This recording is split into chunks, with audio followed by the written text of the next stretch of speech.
Hello, everyone, and welcome to the 2018 Preschool Mindfulness Conference. I'm really happy to introduce our next guest. Professor Katherine Weare is with us today, and she just has such a large range of experience. I'm personally very excited to have her on here because she's very widely published in the academic world, and I refer to her articles all the time. But she's a emeritus professor at the Universities of Exeter and Southampton in the UK. She has made her whole life really about promoting the well-being of children and young people and those that work with them. She works with government organizations. She's put policy in place. She's working with the UK Mindfulness in Schools project. And she has a new book, which she's a co-author of, which I'm very excited to read, called Happy Teachers Change the World, a guide to cultivating mindfulness in education. So that sounds like a must read for all teachers. And she's a board member for Mind and Life Europe, which is a nonprofit set up by the Dalai Lama. So I'm sure a lot of people will be interested to hear more about that as well. So welcome, Professor Weare. Thank you so much for joining us today. Welcome, Catherine. Someone once said to me, "You don't look like a professor," and I took that as a compliment. Okay. Yes, we'll call you Catherine then. So as I mentioned, we have all kinds of people on the summit. We have parents, preschool teachers, preschool directors, that kind of thing, and people with all different experiences in mindfulness. But a lot of the viewers are at the beginning stage of their mindfulness journey. So could you maybe explain what mindfulness is and what we mean by this term? I know there's lots of different definitions, but how would you define mindfulness? Yeah, thank you. Well, it's quite a big question, of course, but bringing it down to its most basic, the classic definition is that mindfulness is about being with what is happening right now in the present, and in a particular way, paying attention in a particular way, which is with kindness and curiosity. Now that all sounds a bit sort of theoretical and empty. It's probably easier to imagine it.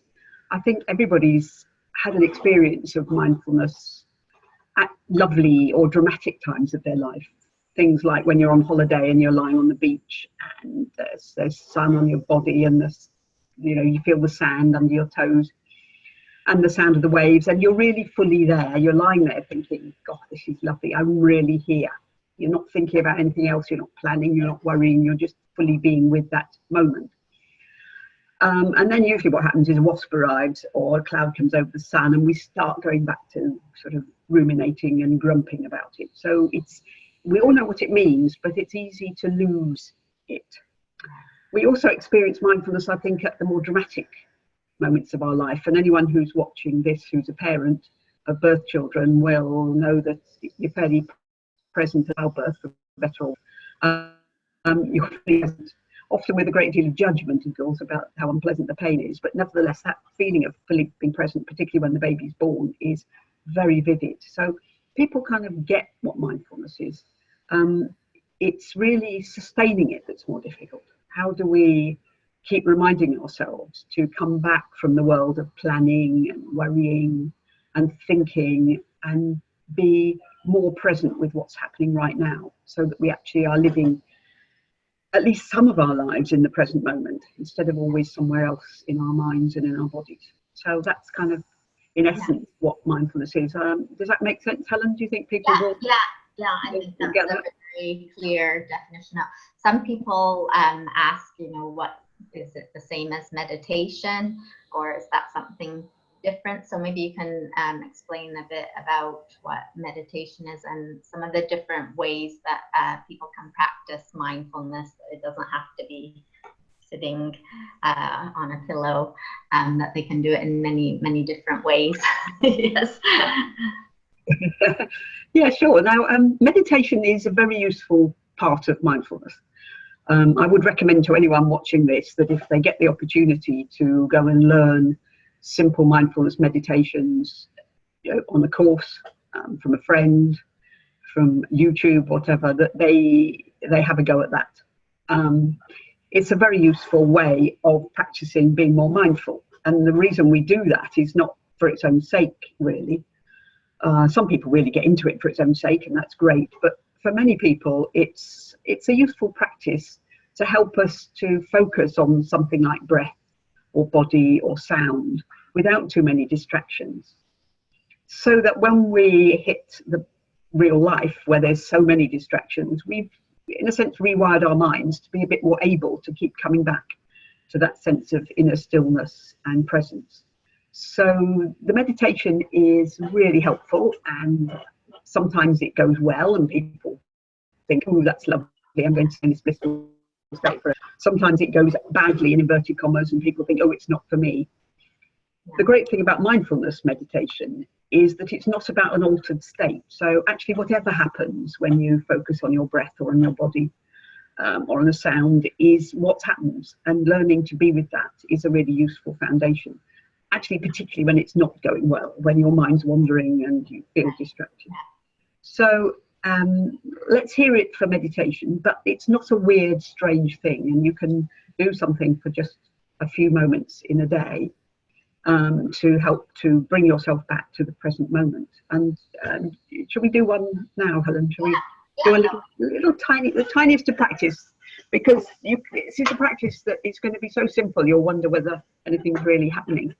But if you're watching this, and Helen, you might like to have a go and you can give me feedback, just make yourself comfortable sitting in a comfortable upright position. Perhaps take a minute to re-ground yourself. If you want to, you can shut your eyes. If you don't, you can just have a slightly soft gaze and just really feeling your feet on the floor, conscious of that contact with the floor. I expect probably you're watching this sitting. You might not be. If you're not, that's fine. But you are sitting, the sense of your bottom on a chair and that sense of contact. Really feeling feet on floor, bottom on chair, or if you're standing, just the feet. And just getting in contact with your breath. Just feeling one in breath and one out breath, wherever you feel it most clearly. Might be in your tummy, it might be in your nostrils. And just asking yourself, where's my mind right now? How is my mind feeling? And how's my body feeling? Nothing to change, there's nothing special, there's no deep breathing, there's no altered mind state, just being. And you might just reflect for a nanosecond on whether, perhaps compared with how you were before we began that, whether you just feel a tiny bit calmer, tiny bit more here. If you do, great, good, benefit. If you don't, that's no problem either. You know, if you just say, no, I feel just the same. But you've taken a moment to notice. You've taken a moment to step out of the doing mode and into the being mode. And that little practice, that was probably for a parent in the middle of something quite long. You can do it for, one breath if you need to. If you've got time, you can do it for 20 minutes. That's the essence of it. So it's contact points of feet, bottom, breath, and just seeing how your body is and how your mind is. Now that's a really simple little practice, but it's at the essence of I think most mindful moments that we're taking in the day. Okay, so that's a bit for meditation. Helen, what else did you want to know? I love that one because if you're in the car picking your child up from school, you're waiting, you can do that then, can't you? You can do it all the time.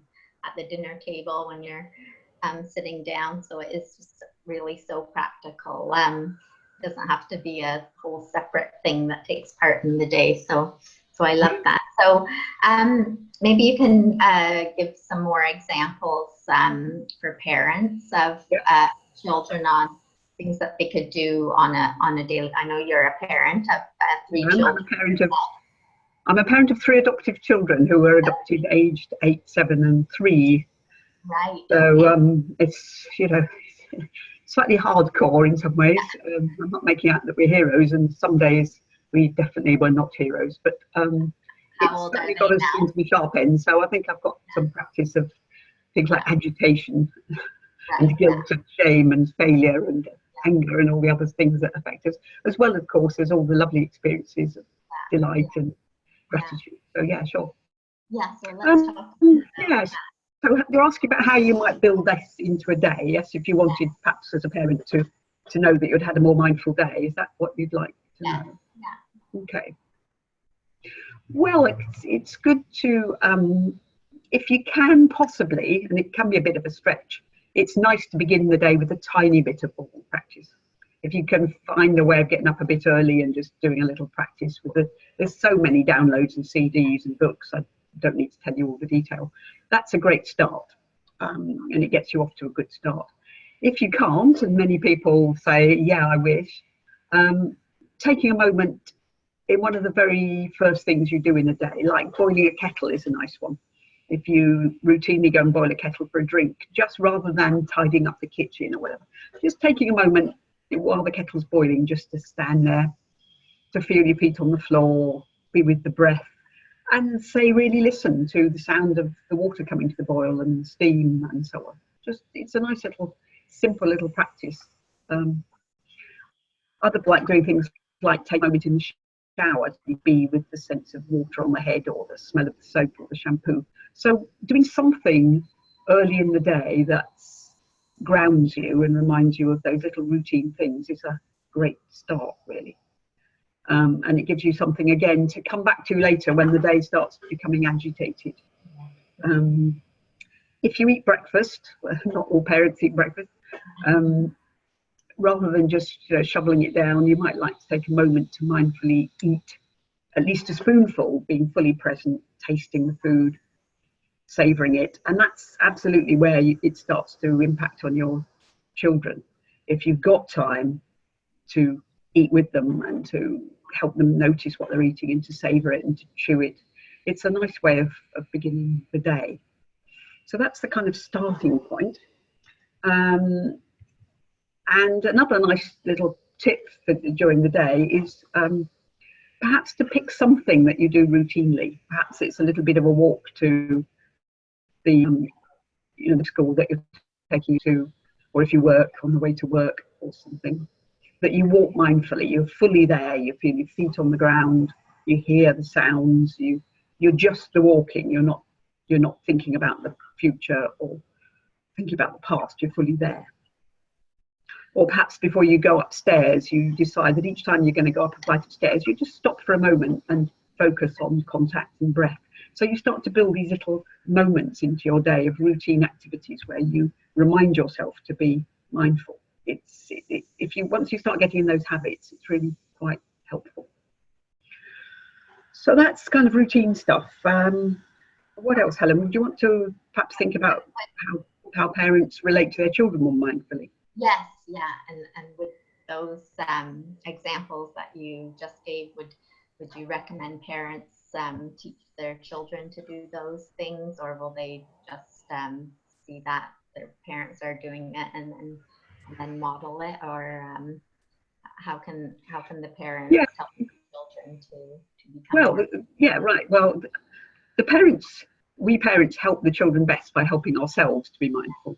So the more that you're mindful, Yes, and you can be explicit about it. You don't have to say, I'm doing mindfulness now, would you like to join me? You can just say, I'm taking a moment, love, and this is what I'm doing. Children, particularly preschoolers, are great mimics, and if you do it, they're liable to want to do what you do. So perhaps having them on your lap, holding their hands, breathing with them while you're doing your little practice. But I say eating mindfully together, really noticing something about the route to school or the route to preschool. You can do all of this, just articulate perhaps what you're doing yourself. right. And what about with young children, they love repetition, and sometimes it's some of the things might seem a bit boring as for a parent to have to keep Absolutely. doing over and over again. So what would you recommend? Yeah. Well, moving on to how you are with your children, one of the great things mindfulness creates is a real sense of presence, being more present for other people. And children, they want that more than anything. That's what they're wanting. They want you. They don't want the screens. They don't want the toys. They don't want all of this stuff. If they have the choice, they want your attention. They want your presence. So that, I guess, is what you're giving them. Now, it's quite easy in a way to be mindful with your children when they're being lovely, but it's still a good practice actually to really notice when they're being lovely, possibly when they're asleep. Most parents relate very well to their children when they're asleep. Don't they look sweet? But taking that moment to really be there and look at their lovely sleeping faces. When you see them playing with other people or when they bring you something, just instead of just saying lovely dear and going back to what you're doing, really savouring that moment.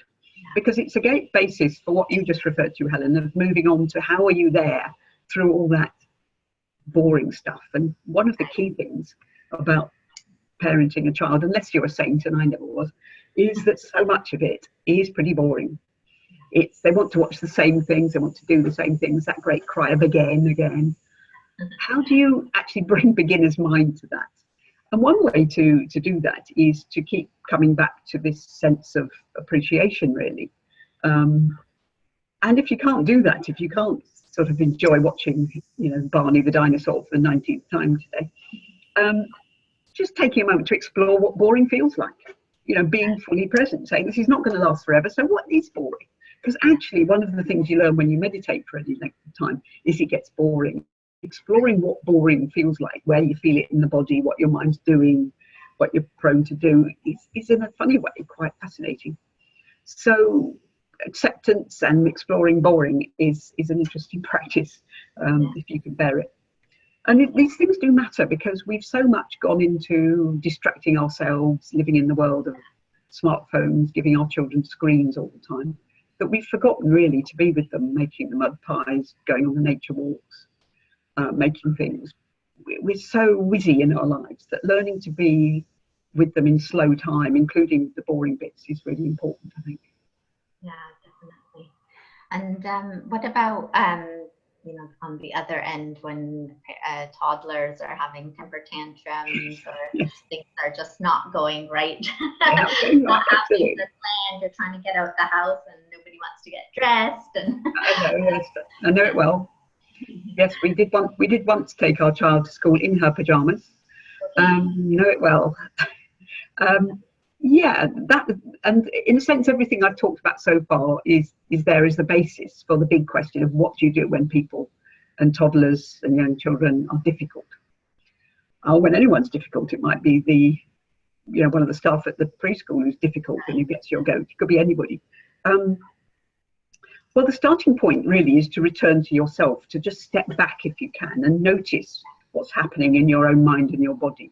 And that very act of noticing, of asking yourself, where's my mind right now? What's it doing to my thoughts about, my body doing, what's the brain doing? Is a moment of stepping back that gives you some space around it and helps you not to do what we all tend to do, but usually regret later, which is starting to react to it and becoming part of the problem rather than being the rock that we'd like to be. We get drawn into it, we start shouting back, we start threatening, we start doing all kinds of things that we know in our hearts aren't helpful, but we do know very well from neuroscience how parents and children's minds start to kind of jangle together. Ideally, you're wanting to bring their mind and their body back to your calm state, but it's so tempting to be drawn into theirs. So this business of feet on floor, breath, what's my mind doing, what's my body doing, is a really vital practice. My mindfulness teacher I'm very fond of, Christina Feldman, helped me a while ago when I was asking what to do about when my teenage daughter got me really agitated. And she said, well, find a bit of your body that isn't agitated. She said, there's going to be some bit, even if it's just the back of your hand, and really focus your mind on the little bit of your body that isn't agitated right now and breathe into that. And that will help. And it was very helpful, actually. So find something that's not agitated and focus on that. And if your child is making the most dreadful noise, which they do, insofar as you can, focus on it as sound rather than meaning. Just notice the way the crying shifts, or the volume of it, or the repetition of it, and see it like a sound, and kind of be interested in it rather than being drawn into the emotion. Children's cries are very much built to make us respond, but if you can step back from that and see it as sound rather than meaningful, it can give you that sense of space around it that helps you stay in that calmer place that is so helpful and often so hard to achieve. And if you need to, do all the good parent things, walk away if you can safely, breathe, distract yourself, you know, those are all part of this. This is not instead of the normal practicing. You know, if your partner's there, say, you have them for a minute, I'm not coping. This is all fine. And if it all goes wrong, forgiveness is a great thing. You know, you're human, they're human. Apologise to them if you need to. You know, mummy's having a bad day, or daddy's having a bad day, or sorry about that if you're one of their teachers. You know, it's very helpful to be human. But again, you don't need to overdo it. You don't need to get abject about it. Children appreciate it when you're real. So just accept, move on, really. Yeah. Okay. Yeah. Great. So, and I guess the more you practice these things, the less those type of things happen anyways, don't they? Because you become more and more scared. So enjoy the bits. Appreciate the bits. Overnight, does it? But, yeah. So appreciate the bits where you didn't react. You know, when you get to the end of the day, you run through the bits you did well, not the bits you did badly. It's so easy to focus on the negative. Yes, definitely. So can you tell us about some of the benefits that you've seen through your work and with your own 3 children, being a parent, and putting these practices into place? What have the outcomes been that you feel are very positive for your own family? Yeah, sure. Because yes, I'm a parent, and also I review the evidence. And what's nice, of course, is that the evidence tends to go with people's lived experience of mindfulness. So the two go together. Well, I guess I've kind of alluded to some of it already. What the benefits are is a bit of extra space around things that can get you going. Just that ability to step back, to give yourself time, to not be so reactive. Because the extent to which we are able to do that and behave a little better ourselves is the extent to which things go better at the time and we have less to regret later. So that sense of being a bit more in control is a really helpful one.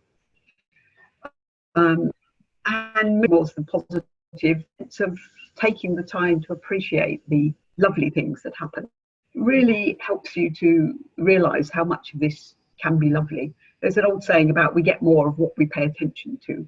So if we train ourselves to pay more attention to the lovely and to let the difficult stuff go, the quality of our lives just improves, really. What's going on in our minds becomes a positive place where we on the whole just have a better time of it. We feel happier, we feel less regret, we feel less guilt, we feel less shame. So those are the kind of benefits, I think. It also does impact on children, the extent to which we can remain present and calm ourselves. It helps children to calm much more quickly if we don't go up in flames when they go up in flames, and helps them to experience, you know, the small lovely things of life too. So there's all those kind of benefits there. I guess what I hope making clear is it's not just about meditation and practice. It's actually about a kind of whole attitude to life, really, to do with acceptance, with what you can't change. If you can change things, that's great. Nobody wants you to passively accept things that you shouldn't change, but there's an awful lot of being a parent that you're stuck with, really. And just getting on with that with good grace and having more fun, having more quality in your life is what people really, really report. I mean, mindfulness meditation is not a magic bullet. You're not going to become, you know, Mother Teresa or the Dalai Lama overnight and have nothing to regret. You know, I wish I'm sure the Dalai Lama has plenty he regrets in his day too. It's not magic. It's just a shift, really. It's a gradual shift towards some better quality of daily life, I think. Yeah, for sure. That's wonderful. So what would you suggest for a daily habit that parents or teachers can do at school. That's just, just a simple thing that they can maybe start or end the day with, or do at some point in the day. That would be very helpful. Okay, well, we've done a little one already, that most simple contact, but just in terms of times of day, a nice thing to do last thing at night is to do what you might call formally a gratitude practice. That sounds very, very posh, but just simply trying to remember, say, 5, or if you can't manage 5, 3 things that you're grateful for in the day, and keep them little. It doesn't have to be that you've won the lottery. Just tiny things that went well, or something you enjoyed eating, or a smile, some little things that you're grateful for, events, or the fact that you've got your health, if you have. You may not have, of course, but whatever. And then first thing in the morning, something I found very helpful is when I wake up to remember to smile, to actually bring a smile to my face. And it makes such a difference really to what happens next. And perhaps get in touch with a few breaths. If I can do that before I get out of bed, just the day goes better. And so that's kind of really simple. So gratitude practice, smiling, breathing. Yeah, I love that. And I mean, they're so simple, and I love that asking kids to think of things throughout the day, because they actually start looking, don't they? They think, oh yeah, tell that one later when I get home. that was something good. So it really brings that awareness to kids, that there are so many amazing things in the world that we have to be grateful for. So I love that idea. I have a Facebook group, and some of the parents in the group say, my house is like just chaos. How can I bring mindfulness into my house? Like, I want it to be this calm Zen place, but where do I even start? It's overwhelming just thinking about how to make this chaos go away. Well, I guess what you realise is that chaos is part of being a parent. Yeah. So I had an interesting experience when I first started learning mindfulness. I was lying on my bedroom floor trying to do a thing called a body scan, where you breathe and run your mind through your body. And I could hear my 3-year-old daughter downstairs tantruming. Right. And I remember thinking, I can't possibly do mindfulness with children. Somebody shut her up. She's ruining my meditation. This was the early days. And then I realised after a while that wasn't the point. She wasn't going to go away. She wasn't going to stop. And learn to relate to the tantruming with, let's say, with kindness and curiosity. And if I heard the sound downstairs, just incorporate that into the practice. Right. So I guess what mindfulness is about in the face of chaos is being with the chaos, kind of learning to, life is chaos, learn to surf it. Just know what it feels like inside to be responding to chaos. Right. It might be chaos in the room, it might be domestic muddle, it might be chaos in your kid. And just reflecting that you don't have to follow that chaos, and the extent to which you can yourself be more present, including with your feelings of agitation, is the extent to which you bring a bit of space to it, and the chaos inside you starts to calm slightly.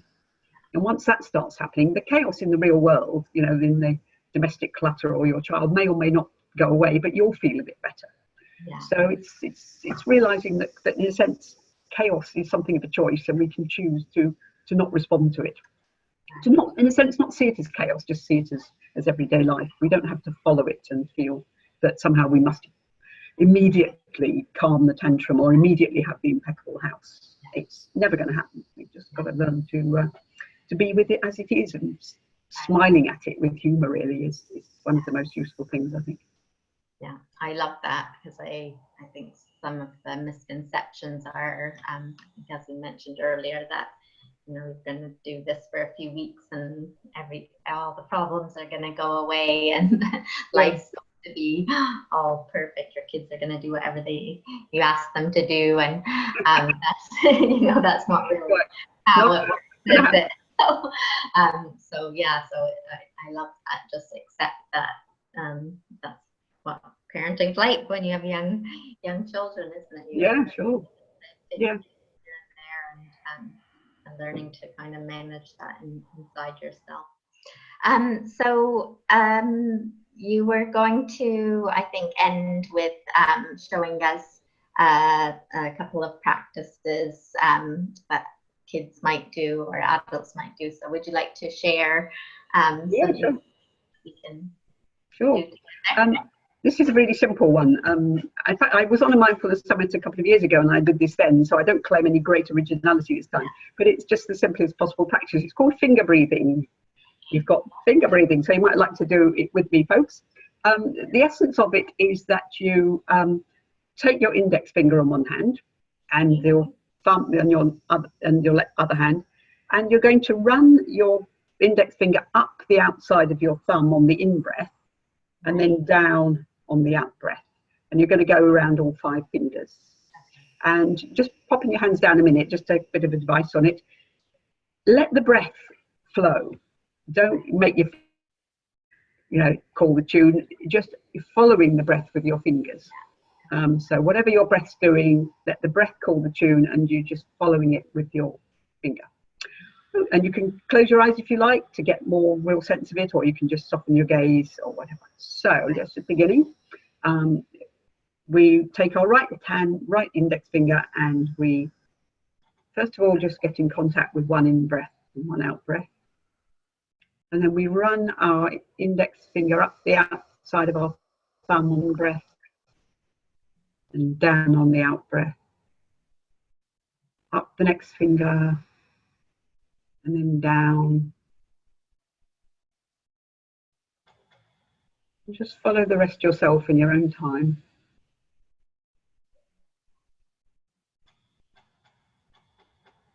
Don't forget, let the breath call the tune.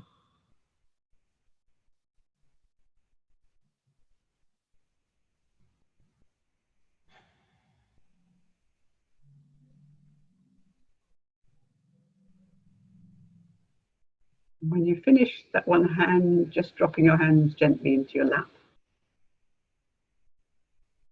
and experiencing one full mindful breath. Okay, just opening your eyes again. Obviously easy to go on to the other hand if you've got time, which is always nice. But that's a lovely practice. Children love it. Yeah. It's such a simple, calming practice for children. Combination of touch and breath. I mean, how did you find that, Helen? Yeah, I personally made me feel much calmer, but I can see how young children would just love this. And again, it's something that can be done anywhere. If you're driving your kids to sports practice or wherever they're going, they can do that in the back to calm down. And in schools, I can imagine it could be a great thing to do in like a circle time, but just very simple and very effective, really. And I think it's important that getting in touch with the breath, right, and with young kids having that physical touch involved as well. So that's a great activity. Yeah. Okay, great. Well, thank you so much for sharing all your ideas, and not all of them, I'm sure you have millions more, but so many ideas with us, and highly recommend people look up the book, which we're going to have the link to, and more information about Dr. Weare and how you can learn more about her academic papers if you're interested in reading those. I know we have a few other researchers on the summit as well, but really great practical advice that people can take home and really start to use and demystify this mindfulness that that they want to start practicing and getting the benefits from. So thank you again for everything, and really appreciate you coming on.